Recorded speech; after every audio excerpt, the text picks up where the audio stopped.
Today's passage is from the book of Amos, chapter 3, verses 1 through 12. Amos 3, 1 through 12. Hear the word of the Lord has spoken against you, O people of Israel, against the whole family I brought out of Egypt. You only have I chosen of all the families of the earth, therefore I will punish you for all your sins. Do two walk together unless they have agreed to do so? Does the lion roar in the thicket when he has no prey? Does he growl in his den when he has caught nothing? Does a bird fall into a trap on the ground where no snare has been set? Does a trap spring from the earth when there is nothing to catch? When a trumpet sounds in a city, do not the people tremble? When disaster comes to a city, has not the Lord caused it? Surely the sovereign Lord does nothing without revealing his plan to his servants, the prophets. The lion has roared, who will not fear? The sovereign Lord has spoken, who can but prophesy? Proclaim to the fortress of Ashdod and the fortress of Egypt, assemble yourselves in the mountains of Samaria. See the great unrest within her, and the oppression among her people. They do not know how to do right, declares the Lord, who hoard plunder and loot their fortresses. Therefore, this is what the sovereign Lord says. An enemy will overrun the land. He will pull down your strongholds and plunder your fortresses. This is what the Lord says. As a shepherd saves from the lion's mouth only 2 leg bones or a piece of an ear, so will the Israelites be saved. Those who sit in Samaria on the edge of their beds, and Damascus on their couches.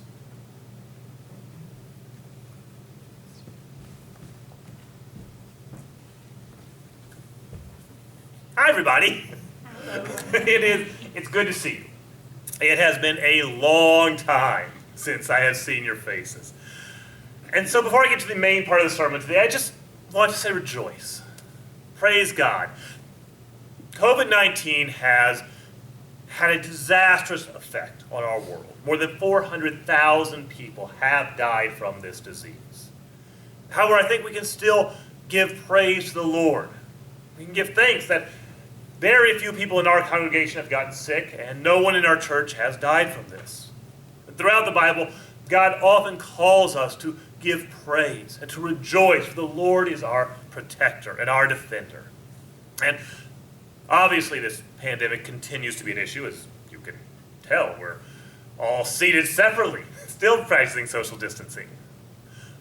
But we can still have a reason to rejoice. God's power has been seen in his people, and we have a reason for joy. That said, I recognize that lives across the world have been upended in recent months. And so I think it's appropriate now that we return to the book of Amos. Because Amos knew what it was like to see lives fall apart. So we return now to the book of Amos. I want to begin with another edition of Brian's Bad Jokes. It's been a while. Seems appropriate.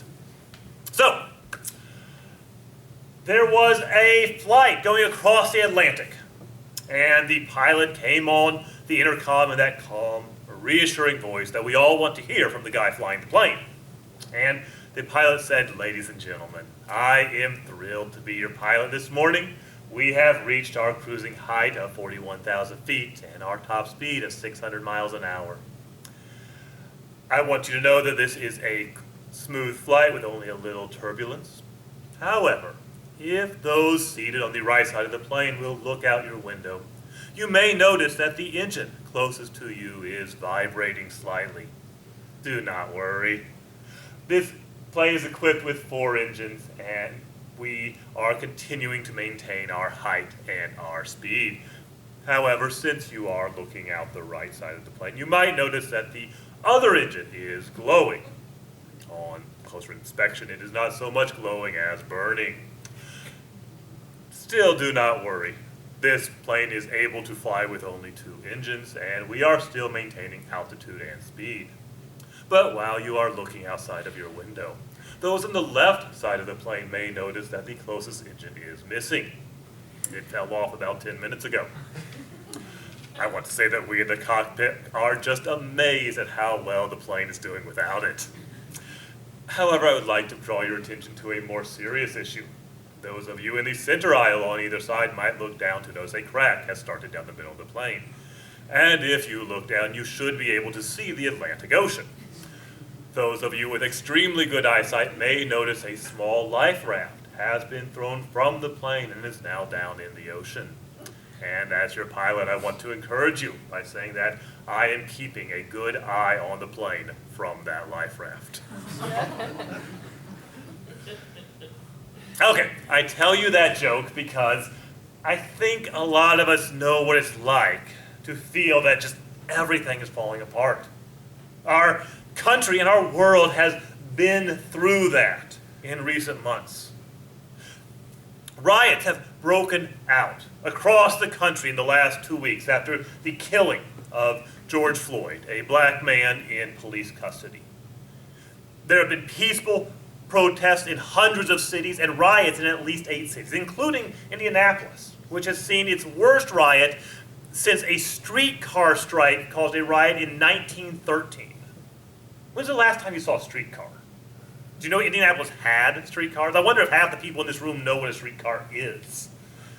That tells you how long it has been since there has been so much unrest in our area. And all this has happened on top of COVID-19 pandemic, upending life across the world.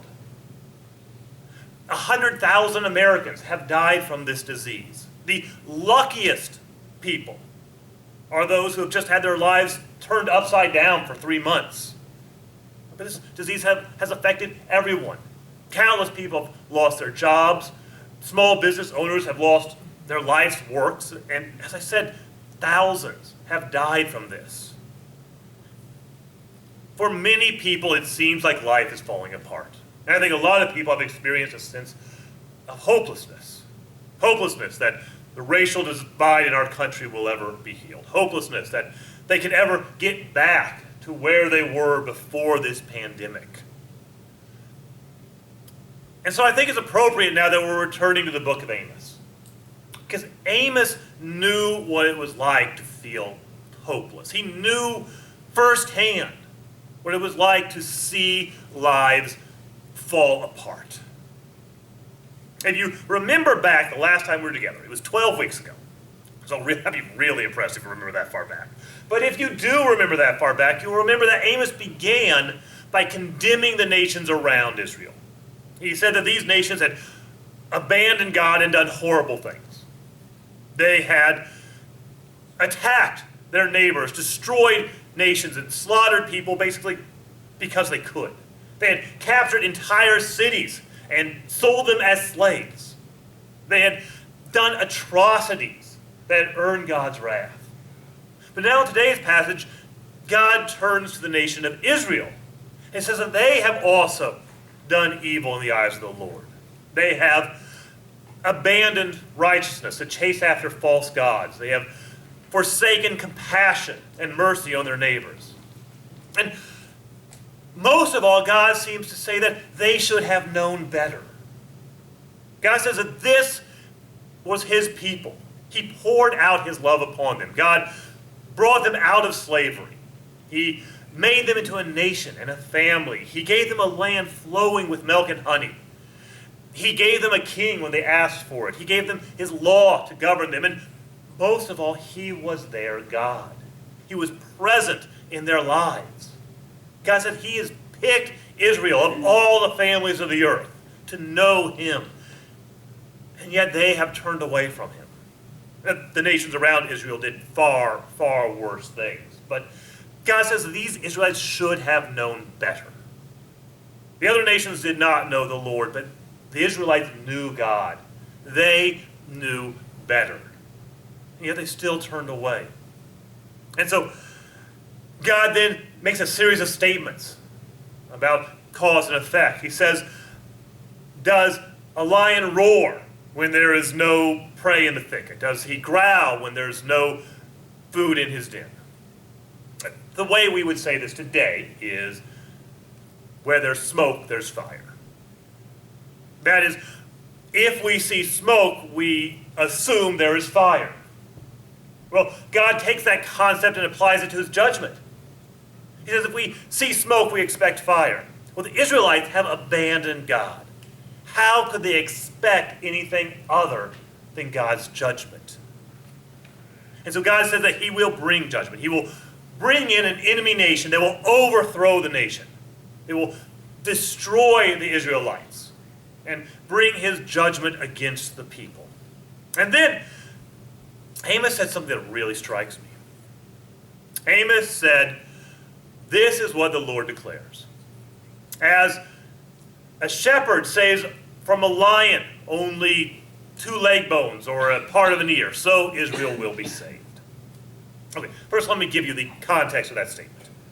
In the ancient world, most shepherds were hired hands.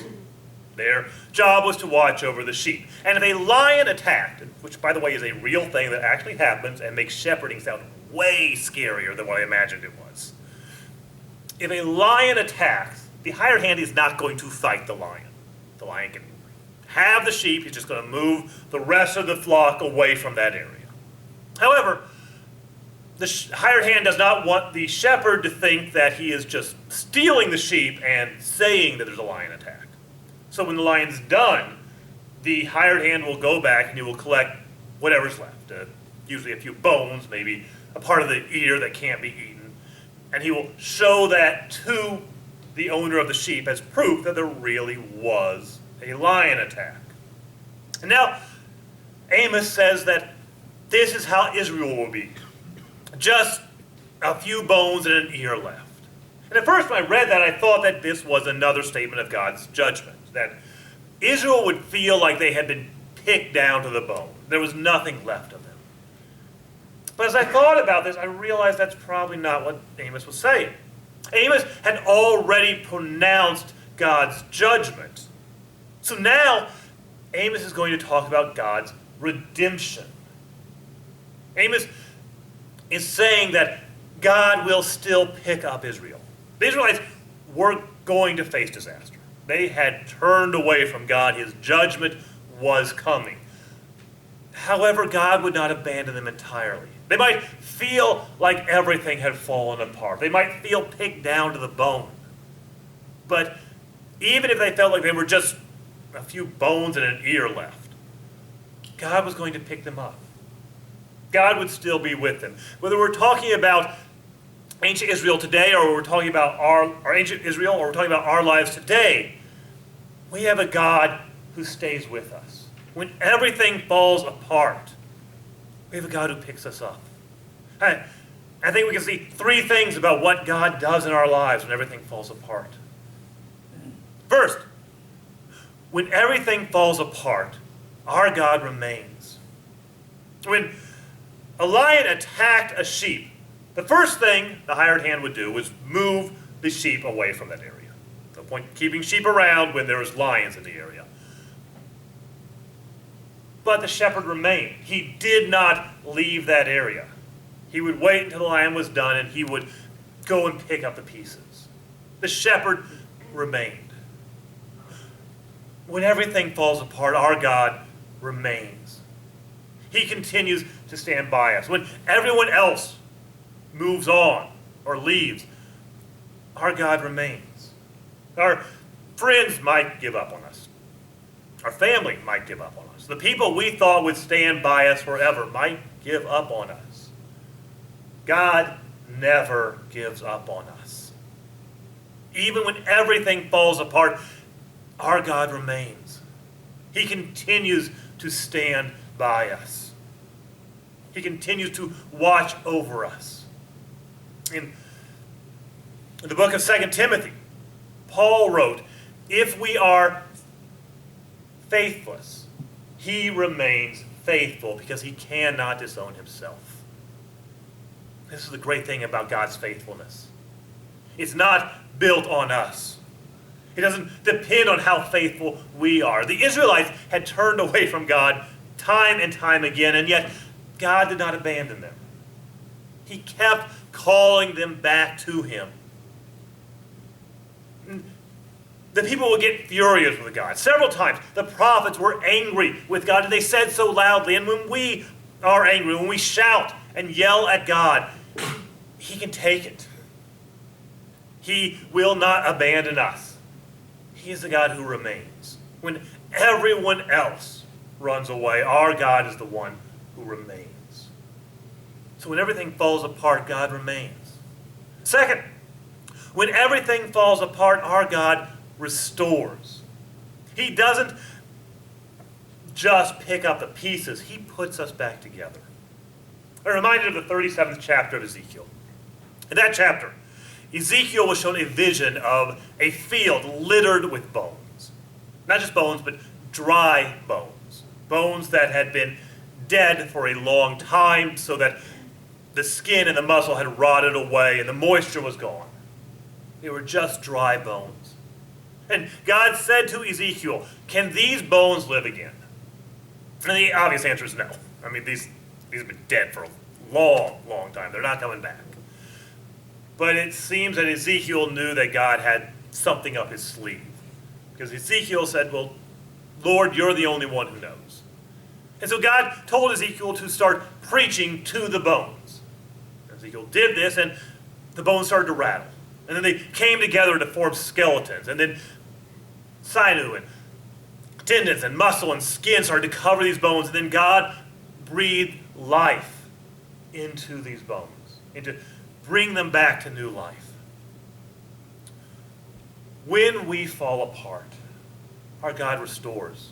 When everything falls apart around us, our God is the one who puts us back together. He does the long, hard work of restoring us. There's no shortcuts here. There's no quick fix. I assume you've heard the duct tape theory of fixing things. That is, duct tape can fix anything. If duct tape can't fix it, it means you're not using enough duct tape. God's not just going to duct tape us back together. He's not just going for the quick fix. He is going to do the long, hard, and often painful work of restoring us, of really putting us back together in Him. When everything falls apart, our God restores. And finally, when everything falls apart, our God redeems. I mentioned a few minutes ago that most shepherds in the ancient world were hired hands. That is, they worked for somebody who owned the sheep, and they were not going to fight a lion over these sheep. The Gospel of John, Jesus reminds us that He's not a hired hand. He is the good shepherd. He is the one who will lay down His life for us. And Jesus knew what it was like to feel everything fall apart. He was betrayed by a friend. He was denied or abandoned by his other friends, or had friends just stand there watching him be accused and saying nothing. He was accused and condemned of horrible crimes, despite the fact that he was the one truly innocent person in all history. And finally, he was executed like a criminal on the cross. He knew what it was like for everything to fall apart. Jesus Christ, God the Son, went through that for us. He died so that we could live. He fell apart so that He can be the one to put us back together. Because sometimes we're all going to face times when life falls apart. Hopefully those moments are few and far between, but they will happen to all of us. When that happens, we have a God who puts us back together. We have a God who does not give up on us. When everything falls apart, our God remains, our God restores, and our God redeems. As we close our service today for our invitation hymn, we are going to listen to the song. What's our song, Rhea? The Old Rugged Cross. We're going to listen to the song, Old Rugged Cross.